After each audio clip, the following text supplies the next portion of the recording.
Kung nagsimba po kayo kahapon at ako ang nagmisa, even through live stream, siguradong narinig niyo pong sinabi ko, do not stop looking. Huwag kang tumigil sa paghanap, sa pagtingin.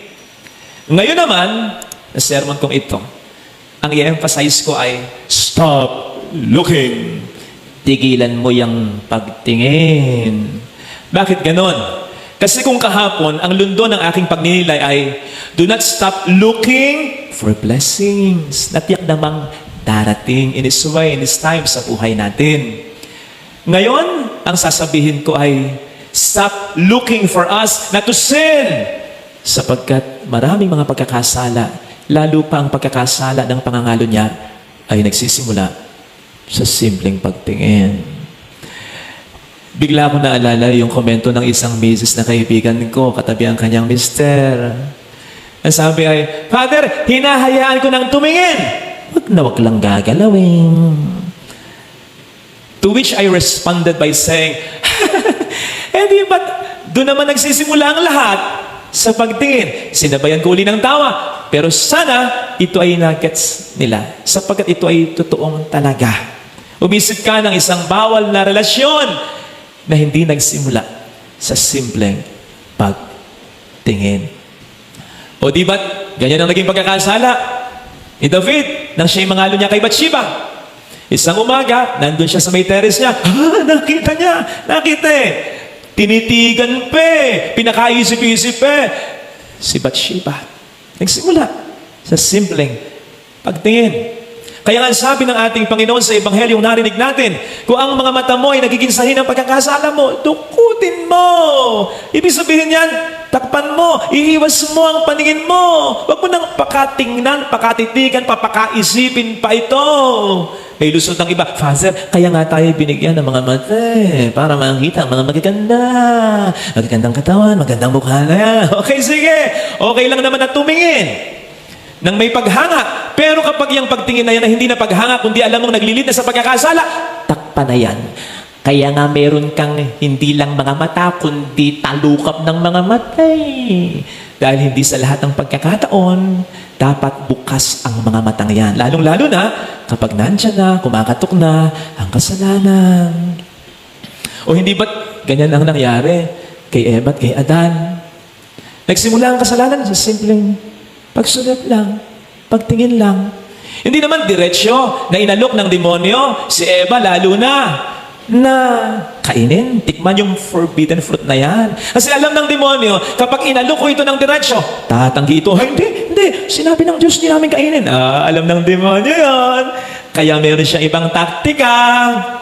Pinatingnan niya muna. So, nakita ni Eva. Nakita niya. Tinitigan niya. At sa pagtitig niya, marahil naisip niya, ay, mukhang missionary. So, ang ginawa niya, hinawakan niya. Wala namang masamang hawakan eh. Una, tingnan. Ano bang masamang tumingin? Ay, sasabihin ng demonyo sa iyo eh. Tingnan mo pa, ganyan lang naman. So, ganun din si Eva. Until hinawakan niya. Sabihin ng demonyo, wala namang masamang hawakan yan, di ba? Ayun na. Wala namang masamang i-text yan, di ba? Wala namang masamang makipagkaibigan sa kanya, di ba? Tapos sabi ng demonyo sa kanya, amoy-amoyin mo. Wala namang masamang amoy-amoyin yan. Di mo naman titikman, di ba? Wala namang masamang sumama sa kanya. Wala namang masamang kitahin mo siya. Nang ito'y makita ni Eva, tinitigan niya. Nang ito'y titigan niya, hinawakan niya. Nang ito'y hawakan niya, inamoy niya. At pag amoy niya, ang forbidden fruit ay malapit na sa mga labi niya. Kaya, tapos ang istorya, doon pumasok ang pagkakasala. Ganun. So, nagsimula sa simpleng pagtingin lang. Sabihan mo yung katabi mo, tigilan mo yung pagtingin. Ako na ngayong titingnan. Sabi ng iba, buti pa mabulag na lang. Hindi. Tigilan ang pagtingin. Stop looking. At ito po ay nag-a-apply, hindi lang yung sa example na yan, sa mga hindi maganda at bawal na relasyon. Ito ay nag-a-apply din sa stop looking at those pictures, at those movies, at those videos that lead you to sin. Stop looking or stop seeing this person na naglilid din sa iyo sa pagkakasala, stop looking at anything. Kahit na, kotse, credit card, pera, ano man yan, na siyempre hindi naman masama sa unang tingin. Pero alam mong ginagamit ng demonyo upang magkasala ka, iwasan mo, alisin mo, i-let go mo, i-give up mo. Walang masama sa kotse, dinadala ka niyan kung saan-saan, pero kung yan din ang nagdadala sa iyo sa kasalanan, magandang mag-commit na lang. Walang masama sa phone, kinakailangan mo yan. In fact, maraming taong hindi nabubuhay nang walang phone na hawak-hawak buong maghapon. Pero kung yan ang nagiging dahilan para makapag-nood ka at makapag-communicate ka ng mga bagay na hindi maganda, dapat i-let go mo siya. Walang masama sa pera, dapat meron ka niya. Ang masama, wala talagang pera. Pero kung yung dami mong pera ang nagsisilbing dahilan at nagbubukas sa iyo sa maraming mga kasalanan, dapat disiplinahin mo ang sarili mo sa aspetong yan. Tama, dapat kang may trabaho. Pero kung yung trabaho mo ang naglilid sa iyo sa mga tao, sa isang tao na magkakasala ka lang, magandang mag-resign ka sa trabaho at maghanap ka ng ibang trabaho. Huwag kang mag-alala, ibibigay ito ng Panginoon sa iyo. Mailayas ka lamang niya sa tukso. You see, these are all inconveniences. Lahat ng ito ay mahirap. Pero yun ang sinasabi ng ating Panginoon dito. Isipin po ninyo, may mas inconvenience pa ba sa mawalang ka kahit ng isang mata? May mas mahirap pa ba sa maputulan ka kahit ng isang kamay o kahit ng isang paa? Kailangan yan. Pero yun ang sinasabi ng ating Panginoon na walang sakripisyo ang hindi natin dapat tanggihan. Walang sakripisyo ang hindi natin dapat kayanin kung ang kapalit naman ito ay ang maiwas tayo sa mas marami at mas matinding sakripisyo na pwede nating maranasan sa buhay natin. At tulad yan halimbawa ng isang bata, o kahit na ako tapos ako sa injection, nasasaktan ako, nahihirapan ako, yan para sa akin ay sakripisyo. Kaya nga takot akong makagat ng aso. Okay lang akong makagat ng aso kung aksidente at kung hindi ako injectionan. Pero pag injectionan ako, patayin ko kahit yung may-ari ng aso. Takot. Pero yung injection na yun, lalong-lalo na sa bakuna, titiisin ko yun. Kasi, it's worth it. Ililigtas ako ng bakunang ito sa mas matitinding mga sakripisyo. Yun ang sinasabi sa atin ngayon, mga kapatid, ng ating Panginoong Jesucristo. Natatandaan po ba ninyo yung mayaman, ha? Yung mayaman na napunta sa impyerno. Ano ang pakiusap niya kay Amang Abraham? O sabihin na natin sa Diyos, tulutan mo po ako, pahintulutan mo akong bumalik at sasabihan ko ang mga kapatid ko upang hindi sila humantong sa dako ng paghihirap na ito. Yung kapatid niya ay sumisimbolo sa ating lahat na gusto niyang sabihan that anyone and anything we deem very important in our life is worth giving up for us not to become separated from God. Tandaan po natin, ang pinag-uusapan natin dito ay hindi lamang yung impyerno pagkatapos ng buhay na ito, pagkatapos ng mga pagkakasala natin dito, ha? Hindi lang yon.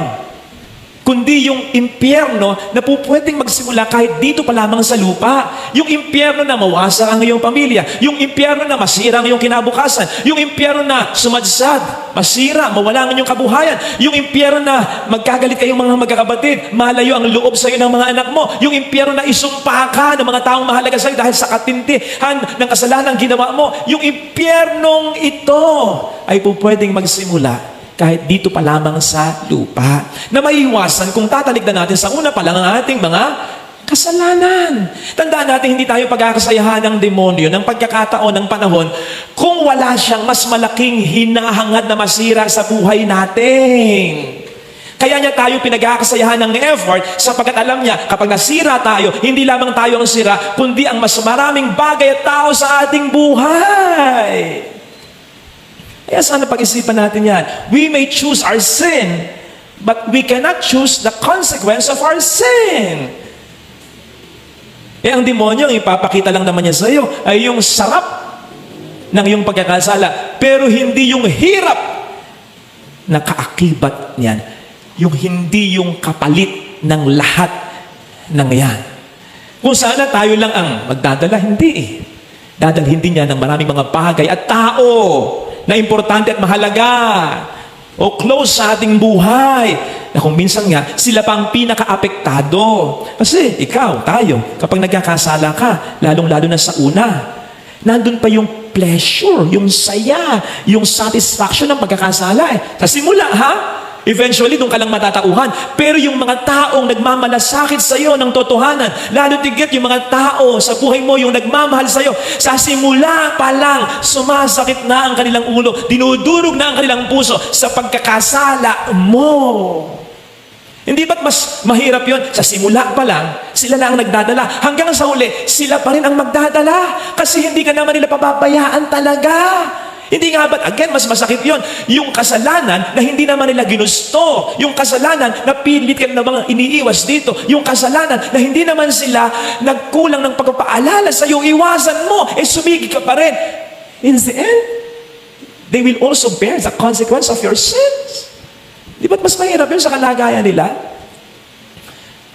Ako, natuto na ako na kapag nagpapakumpisal ako, lalong-lalo na kung marami namang oras, hindi ko na masyado at hindi ko na kaagad-agad binabara. Yung kapag umupo sa tabi ko, ang sasabihin yung kasalanan ng asawa niya, yung kasalanan ng anak niya.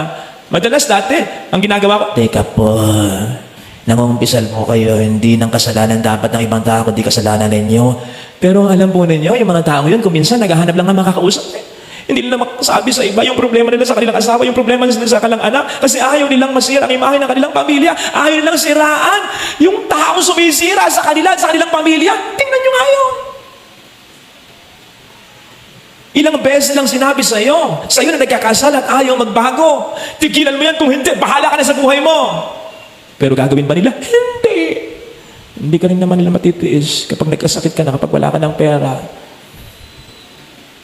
Kapag iniwan ka na ng iba, di ba?